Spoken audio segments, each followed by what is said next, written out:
Hello and welcome to Basic Frames and Basic Optics. Just a quick crash course for those of you that may not have much experience with frames at all. First, let's just talk materials. This is a basic plastic frame.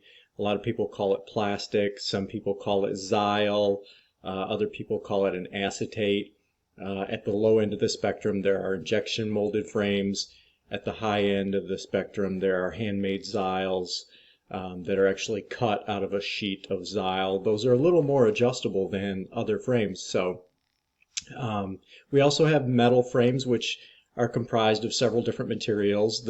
At the low end, you have Monel, which is kind of a composite alloy. Cheaper Monel has a higher level of nickel and is very soft. You can feel it when you grab it and flex the bridge. It'll be very soft. Titanium and stainless steel are hypoallergenic. However, some stainless steels don't seem to hold their finishes or their paints as well as others, so that's something to keep in mind with stainless steel. Let's just go over the frame makeup a little bit. This is the temple and this is the frame front. Some basics of that. The measurement top to bottom is called the B measurement. The measurement from edge to edge is called the A measurement, and this measurement in the middle is often called the bridge or the DBL, which stands for the distance between the lenses. So keep that in mind, and those will be posted inside the temple quite often. The eye size, which corresponds to the A measurement, then a little box, then you will see the DBL, followed by the temple length. And different companies have different ways of demarcating that, so just pay attention to those different formats, but that's the primary format.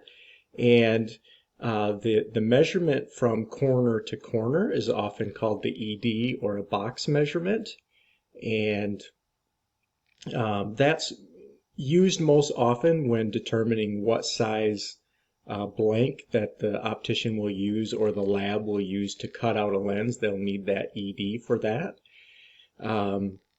Temples come in different designs. This is a standard skull temple.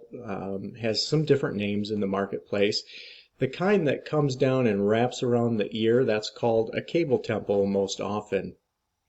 Now, if we look at the frame from its side, we see that there's a little bit of angle from the lens to the temple, and that angle is called panoscopic tilt. Most frames have a little bit of panoscopic tilt. We build that into almost all of our frames. If it tilts the other way, in other words, if the bottom of the lens tilts away from the face, that is often called retroscopic tilt. So panoscopic tilt or retroscopic tilt. Now, how far this frame sits from the patient's eyeball is called the vertex distance, and that can be adjusted through some of the tilt and some of the nose pad adjustments. Again, a regular frame has nose pads here on the bridge. Most plastic frames do not, although not all. Some plastic frames do have a secondary adjustable nose pad. It's not very common these days, but you do see it from time to time. Now, as we look at this frame in this direction, there's a certain amount of curve here, often called face form. If there's a lot of curve, like in sunglasses, that is called wrap, and some sunglasses have a lot of wrap. Now, sometimes you get more face form when you put a high plus lens in here. The curvature of the lens will make this frame bend. If it's dispensed in that manner, you'll get a lot of spring hinge failures, because if this frame is bent like this, when they put it on, they'll have to overstretch those spring hinges every time they put it on. So we'll have an adjustment video going into proper adjustment techniques and some of the nomenclature that goes along with adjustments. Now, when it comes to putting lenses in the frames, it's best to try to match the curvature of the frame whenever possible. But you can't always do that. High plus lenses, sorry, and high minus lenses. High minus lenses are very flat and they tend to flatten out a frame. High plus lenses are very curved and they tend to curve a frame more than normal. And to accommodate that, they use different types of bevels.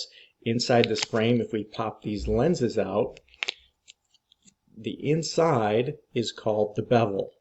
That's what holds the lens in place. Now, they put a bevel on the lens as well.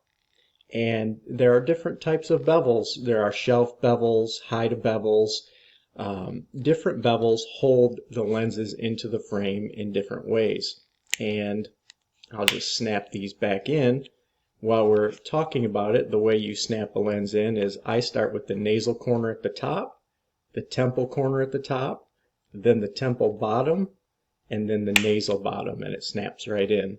Just a little trick there for those of you that have never snapped a lens in before. Always from the front, and that's how you do that.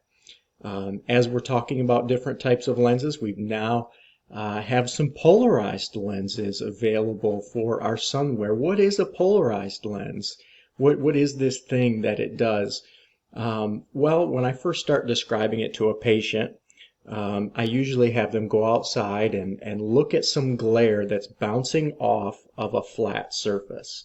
Glare that's bouncing off a flat surface.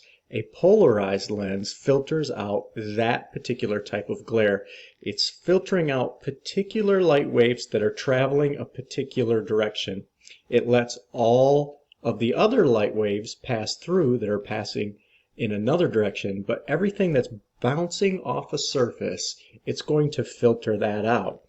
And it lets the other light through. So that's what makes a truly polarized lens dark, is that it is filtering out half of the light that's coming through that's traveling a particular direction. And so the light that is bouncing off of bumpers, off of car hoods, off of the surface of a wet street, it is actively filtering that out. Now, a tinted lens that doesn't have any polarization is just making that same glare that you see darker. But a polarized lens that we have in some of our new sunglasses, actually filtering out some of that glare that you see. And we'll go into more detail on different types of optics and lens things in later videos. We just wanted to cover some basics. Again, so that when you begin talking about frames and talking about lenses, you have some ideas of knowing what a temple is, what the face front of the frame is, and what face form is, and the DBL, and the A measurement versus the B measurement, and understanding what the opticians are talking about when they talk to you about wrap and face form. How is this frame bent? How much panoscopic tilt does it have? And we see that this frame has some. So understanding these things, understanding the mechanics of a spring hinge, and just some basic nomenclature that you're going to hear, like vertex distance, how far from my eye, and some of these things. So get some of these terms down, and we'll have a little cheat sheet for you to look at and to kind of keep some of these concepts in your mind, and then we'll dig in much deeper in subsequent videos. Have a great day.